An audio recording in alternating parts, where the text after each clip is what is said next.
Good afternoon, everyone. Great to see so many people here. Isn't it wonderful to see the world coming together again at a major conference like World Travel Market? So thank you very much for coming to see us for the WTTC Philippines press conference. Obviously, some of you were in Mexico, in Cancun, for the WTTC annual summit in April, which really saw the beginning of the world coming back together again, a reconnection between not only ministers and senior leaders from around the world, but also media who traveled to Cancun. And now we're here to tell the next stage of the story in preparation for the WTTC annual summit in the Philippines. We're going to be giving more details about what's in store, and of course, tempting you with 7,157 beautiful islands. I think it's still 7,157. It's gone up, fantastic. We found a few more. So some beautiful islands to visit, which we'll be hearing more about very shortly. But first of all, I'd like to welcome up to the podium Julia Simpson, who's the CEO and President of the World Travel and Tourism Council. Julia.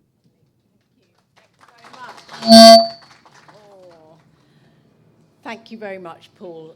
It's a great honour to be here today. And first, can I say, extend my welcome to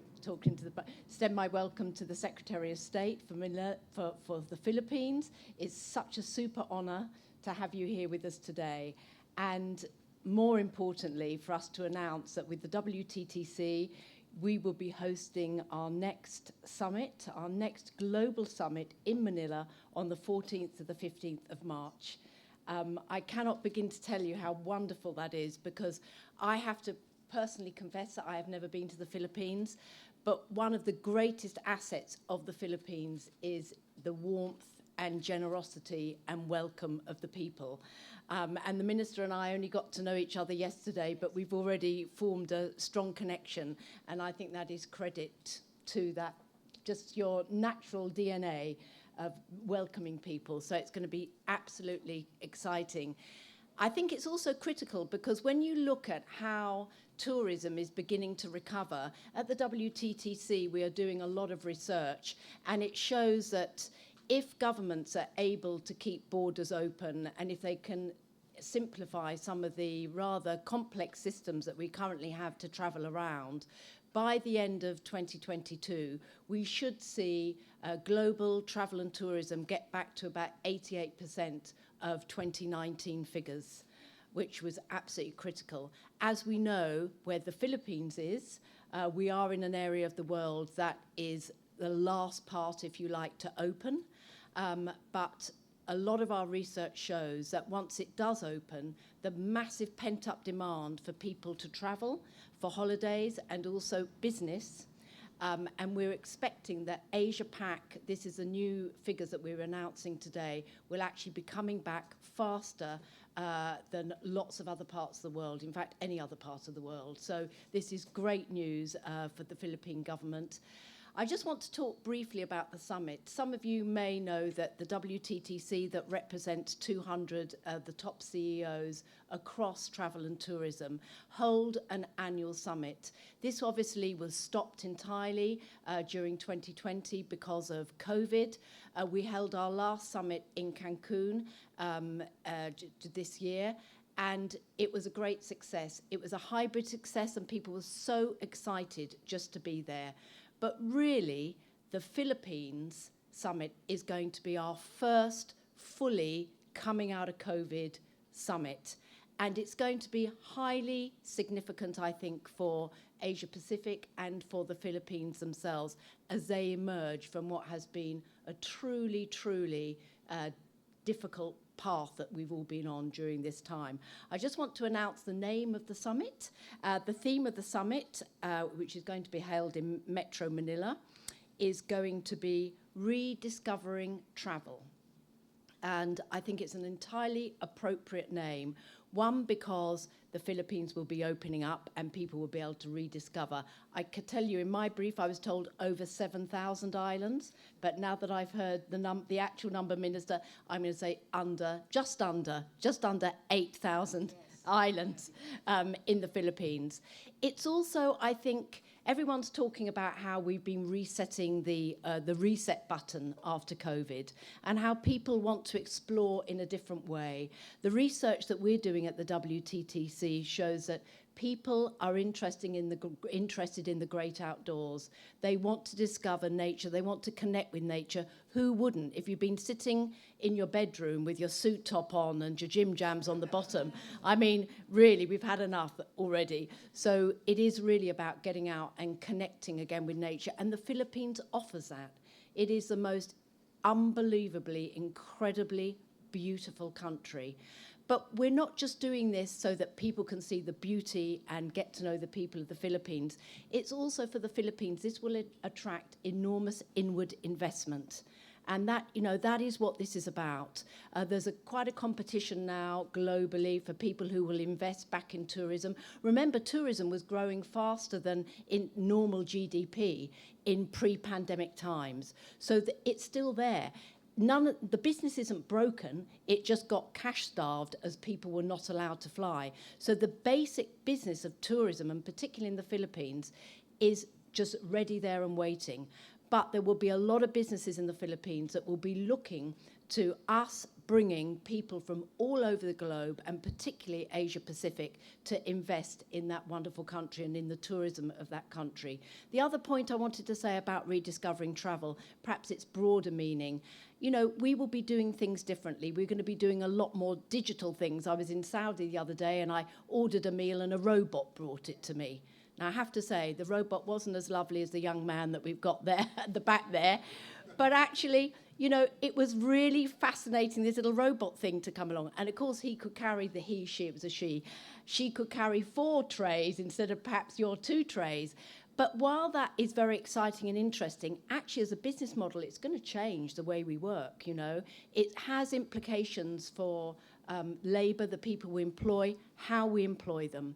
And I think we really need to challenge ourselves now as we rediscover travel, to rediscover how we do travel, not just the people travelling, but us in the businesses that provide that travel. So I don't want to say any more. I just wanted to thank you very, very much for being here today. And I'm so absolutely thrilled that our next proper, fully open summit with hundreds of people and thousands of people online and proper human beings, like our lovely gentleman in the back, are going to be there in the middle of March. And I hope as many of you in this room can join us. Thank you.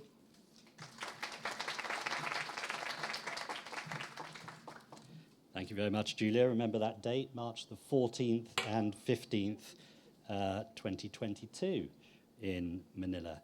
So please now, can I welcome the Secretary of State for Tourism for the Philippines, the Honourable Bernadette Romulo Puyat, to say a few words.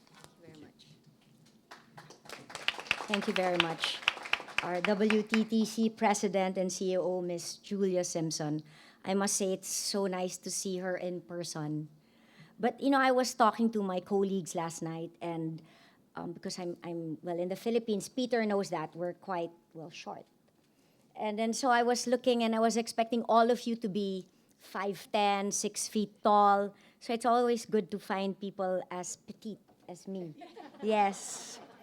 But not for anything, it's also always good to see people in person. Because I've been for the almost 2 years, we've been seeing everybody in Zoom meetings and all other forms of Zoom meetings. Of course, our friends from the media, ladies and gentlemen, a very good afternoon to you all.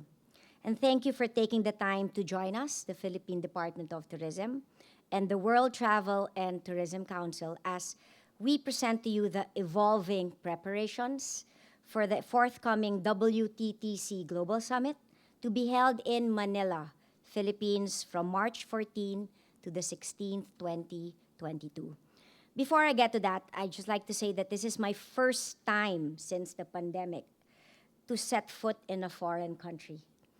It feels really good to be here, and I'm grateful for this opportunity to be on site at this landmark event of travel and industry, to share with all of you in person updates from the Philippines as we head towards recovery. Following the successful hosting of the 2020 WTTC in Cancun last April, which was the world's first major hybrid gathering of travel and tourism leaders since the outbreak of the pandemic, we are confident that we will also safely and successfully conduct this in-person conference welcoming at least 600 delegates and ministers from over 40 countries to our tropical home. The timing for the Manila Summit also gave way to the renewed objectives of hosting this event. We aim to support economic recovery through the restart of travel and tourism. We also hope to attract substantial investment that would further promote long-term competitiveness in the industry. Tentatively, we focus on discussions on sustainability, which we had this morning, recovery, resiliency and crisis proofing, technology and digital transformation. I would like to see that robot serving, and benchmarking regional models for growth in the post-pandemic era. Our success in safely staging hybrid MICE events throughout the pandemic has prepared for us this global hosting of this global summit. We, in fact, had our first hybrid event last September of 2020 in one of our tourist destinations in Bohol. I think with me is COO Tonette Velasco Allones. Yes, she's the head of the Tourism Promotions Board. Let's give her a round of applause. And at the height of the pandemic, we successfully hosted a hybrid event. As I said again, it's scheduled from March 14 to 16 in Newport City Complex, Metro Manila. By the way, presently around 85% of the population in NCR have already been vaccinated. And of course, for tourism workers, 100%. So we are really ready to welcome all of you. And by the way, the Philippines was also the 100th. I'm not sure if you gave us the 100th country. We are the 100th country to be awarded the use of the WTTC Safe Travel Stamp. And we've already issued this to 3 tourism destinations, namely Boracay. By the way, Boracay, by the end of this month, will be vaccinated 100%, residents and tourism workers, Baguio City, and Ilocos Norte. I think Peter's very familiar with Ilocos Norte. Yes. Our plans and programs for the rest of 2021 until the first half of 2022 will be devoted to activities that protect livelihood and the workforce and into developing tourism products under the better normal. So tourism in the Philippines, as I've said earlier this morning, is 12.8% of the country's gross domestic product. Although the Philippines has adopted a careful and steady approach to reopening its international borders, it is now beginning to ease entry restrictions. By March next year, we will be warmly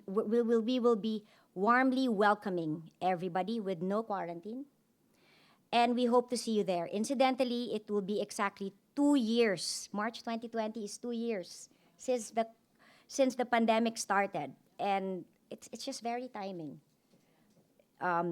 So that it's fitting for the resumption of tourism and the rekindling of all that we love and miss about traveling. What awaits travelers to the Philippines now? Well, it has and always be more fun in the Philippines. With that, I think we're going to show a short, very, very short video.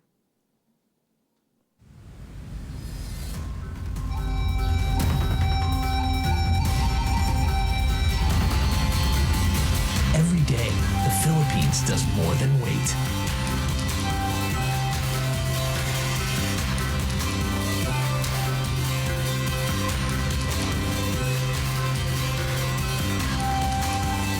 Putting together new adventures.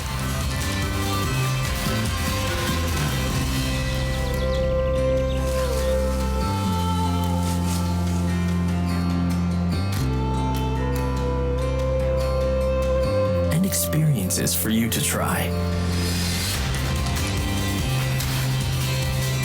We're making our sites better for you to see.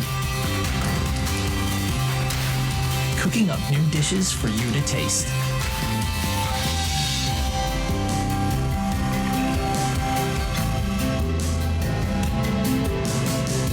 And preparing cultural discoveries for you to feel. And we're not stopping.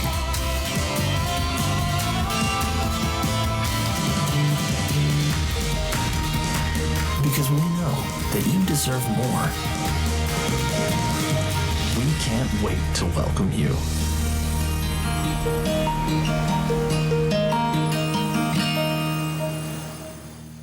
Thank you again to the members of the media. Thank you for giving us your time. Mabuhay.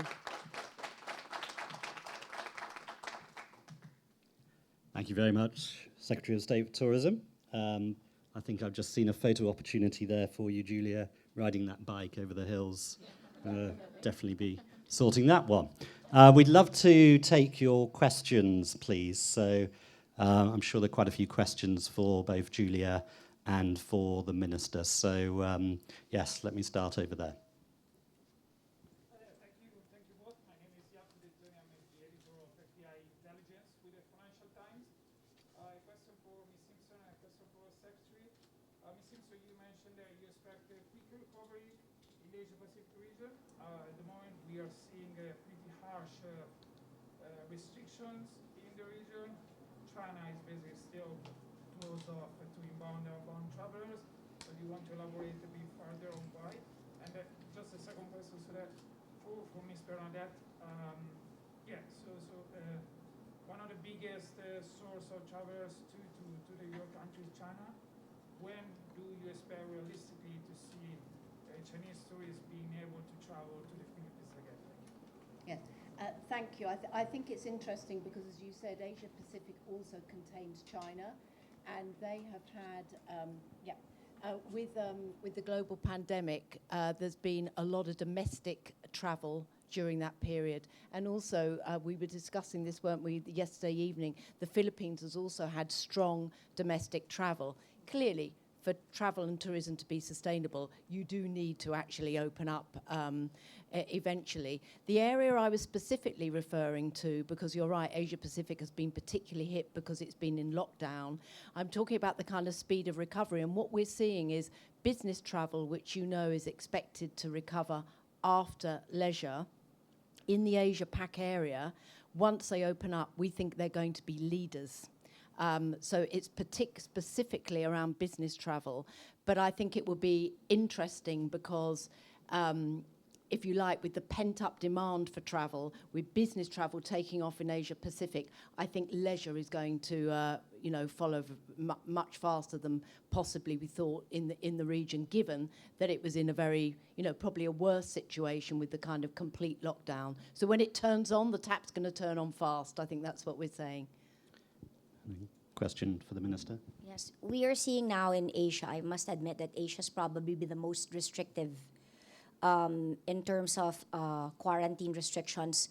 But you were talking about China. There are a lot of countries that are already in the green list of the country that have zero quarantine. So they can already visit the Philippines. We are seeing now, we've been seeing other Asian countries slowly from a 21-day to 14 to 7-day quarantine. We're easing restrictions as vaccination rates have been going up. In the Philippines right now, it has been reduced to 5 days, but we see that further lowering with the vaccination rates being ramped up. As I've said, in Metro Manila alone, which is the capital, we've already vaccinated 85% of our eligible population, and we've already started with the 12 to 17. And as I've said, even in our tourism destinations, we've reached 100% vaccination, both residents and tourism workers. We're looking at travel bubbles as of now, but I see of course, that won't be a problem March 2022. The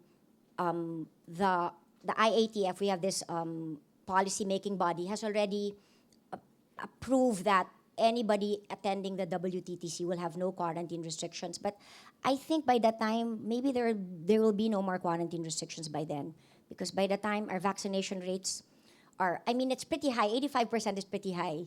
So I'm very confident. And the cases are actually really going down, vaccination works. So I see the Asian countries opening up. But we actually accept business. Leisure on a case-to-case basis, but I can see it already easing up right before Christmas. Next question, Jürgen.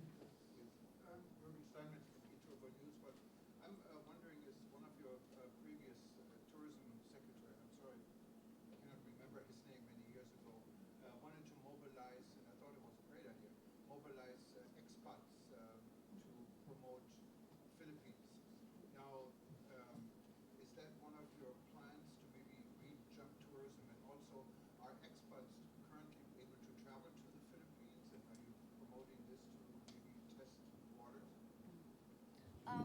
right now what's accepted are balikbayans. They are considered actually not anymore Filipinos, but they're allowed to enter the Philippines. We are actually trying to ask the government to ease up to more foreigners, especially from the green countries and yellow countries where the UK is located. As you can see, we've from 14 to 10 to 5-day restrictions to 0 for green countries. We can see what we're pushing for with the Department of Tourism is that no quarantine actually for fully vaccinated. We've actually been pushing for that since May of this year. And we were told as long as the vaccination rates are up, that it would be possible. So I think that's part of it, yes. Very encouraging. Just for the next question, Julia, I just want to ask you, you talked about business travel, and today WTTC has some new research out with McKinsey about business travel prospects. Are you sensing that things are picking up more rapidly than many expected? Yes, we're sharing. We're cutting down, aren't we? We're sharing a speech thingamajig. Yeah, no, thank you. So we are publishing the new research and happy to share it with journalists today, and there are colleagues in the room who can share the research with you.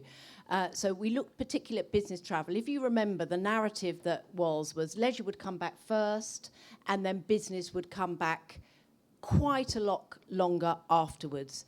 We are still seeing that pattern, that leisure will come back first, followed by business. But interestingly, Asia is the area where business is going to come back fastest. And given that it was the area that's been locked down first, it's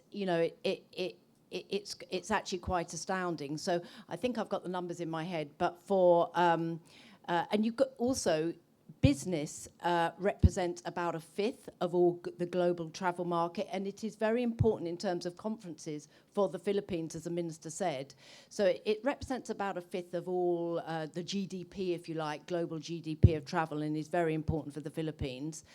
So it's not an insignificant amount. It's not as if these are just some things that business folk do flying around the world. It's absolutely critical and underpins a lot of travel and tourism. So the report that we are saying today shows that it will globally come back if we manage to carry on easing the restrictions, as the minister has said, by the end of 2022 to something like 66% of where we were pre-pandemic. So it's not, completely back to where it was, but it's not quite the gloomy story that we all thought it was. It's much better than that, and Asia's leading the way, which is great.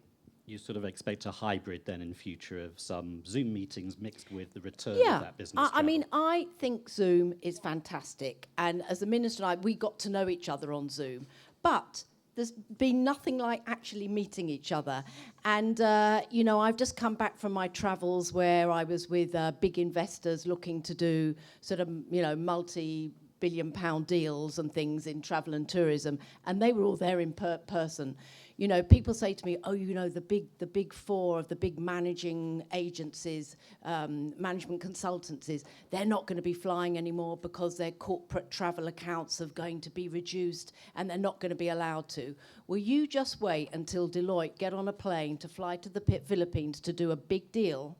You think EY and the others are going to stay at home? No, it's not going to happen. So I think you're going to see that people will get back on planes to do business, most definitely.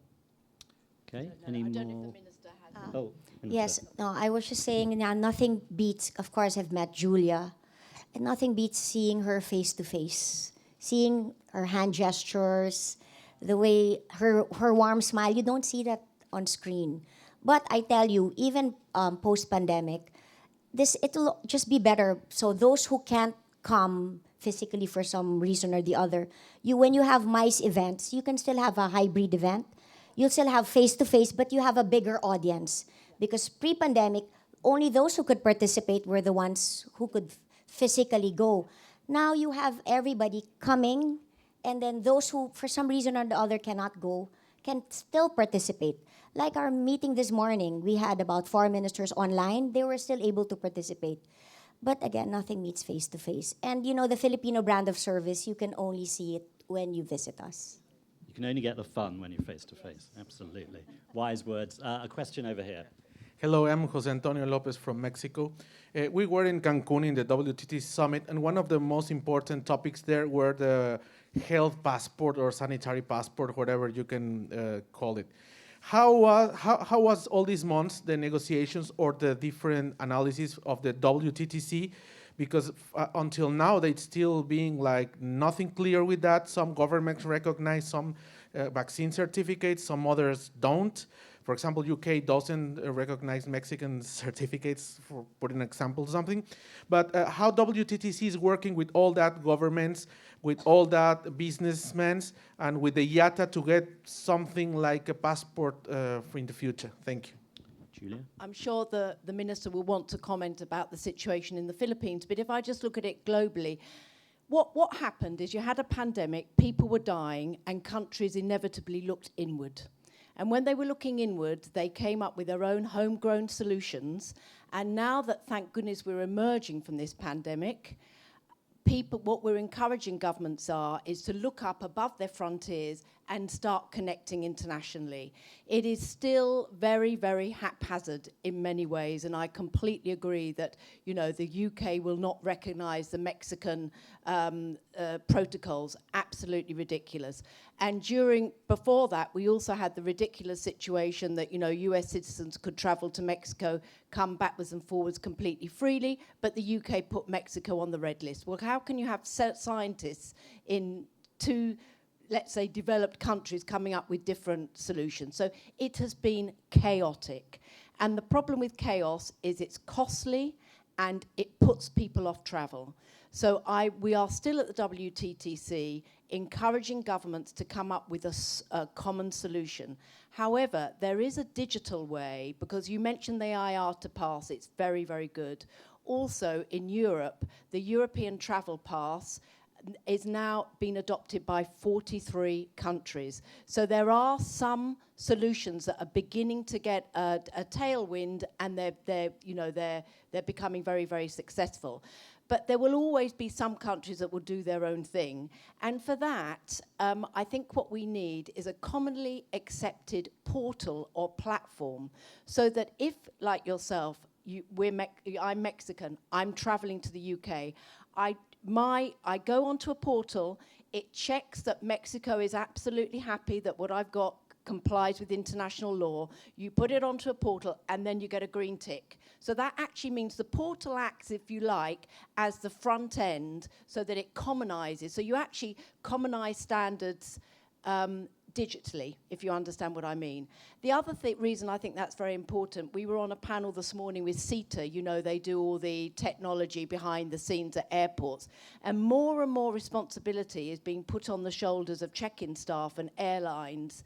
They are not doctors, they are not immigration officers, you know, they are not security staff. And, you know, I think governments need to actually take responsibility for some of these matters. But I think there are digital solutions, and I'm actually very, very hopeful. My other point, just before, because I'm on a roll now, but my other point is what I call the Wild West of the testing regimes. Because, you know, if we want families to travel to the Philippines, we cannot have tests that cost $100 for each person. And actually, we all know it ends up being more, because then there's another test for this and another test for that. So a family of 4, I mean, how are they going to find $800? It's like a Wild West. It needs some regulation. I am, represent the business community. I don't always call for regulation, but I think it does need to be resolved. And if governments require genomic sequencing, then yes, by all means do PCR tests at the government's cost, but let travellers move around with antigens. They've proven highly successful. And also, Paul was telling me something the other day, I thought it was a very good point. Where countries have opened up early, where they've been able to, there's no evidence that they've had higher levels of COVID. So in Europe, for example, Minister, Greece opened up earlier. It has not had higher levels of COVID than other European countries that actually took maybe 2 or 3 months to open up. Sorry, it's a very long answer, but anyway. I'm actually okay. You're okay, that's fine. Hopefully that answers the question. Thank you. Any other questions? Yes, over here. first of all, congratulations, Secretary Romulo Puyat. To Julia, my question is, what makes the Philippines the perfect fit to be chosen as the host for the March 2022 summit? And for the Secretary, what are the preparations being laid out now for the summit in 2022? Well, first of all, I think we saw on the film what an extraordinarily beautiful country the Philippines is. And with almost 8,000 islands, I mean, I can't even begin to imagine how many jewels there are there. And I think, even though a lot of people love and know the Philippines, it's still, to a degree, undiscovered for some people. And I think as people look for sustainable travel, they want to reconnect with nature. They want to find wild and beautiful places. But the other magic ingredient is the loveliness of the people. And as we do move to a slightly more digital delivery of a lot of travel and tourism, the standout factor is going to be that warm welcome. And it's very, very special. It's unique. And the other point, it's Asia. And Asia is where the world is happening. We have developed economies, that are, can only sort of expand so far in terms of travel and tourism. But Asia and Africa as well, of course, Asia is, the up-and-coming place. Thank you, Minister. Hi, Rose. We're just so happy that it's going to be held in the Philippines, March 2022. As I've said, what we've been doing in the Philippines, we're really working on the vaccination rates, and as you know, that it's quite high, because as I've said, like Boracay, again, the crown jewel is already in a month's time 100% vaccinated. We've been working closely with Julia's team. We're looking at all the best practices all over the world on how to do a hybrid event, but of course, nothing really beats face-to-face. We were quite happy with the hybrid event. We started it September of 2020, but I didn't realize, Rose, until I came here that I miss seeing people. I would see everybody via Zoom. Of course, I could get a lot of things done, but it's really, you really see the warmth of the people when you see them in person. And of course, what we're doing is as I've said, we're looking at all the best practices. We're making sure that all our tourist destinations are all fully vaccinated. Of course, we will never compromise health and safety. And we will be updating you as we go along. Thank you. Time for one last question. Any others? No? Okay, we'll leave it there. Well, March the 14th and 15th, the dates to put in the diary for the summit in the Philippines next year. Secretary of State, thank you very much indeed. Julia, thank you. And thank you very much for coming. Thank you very much. Enjoy the rest of WTM.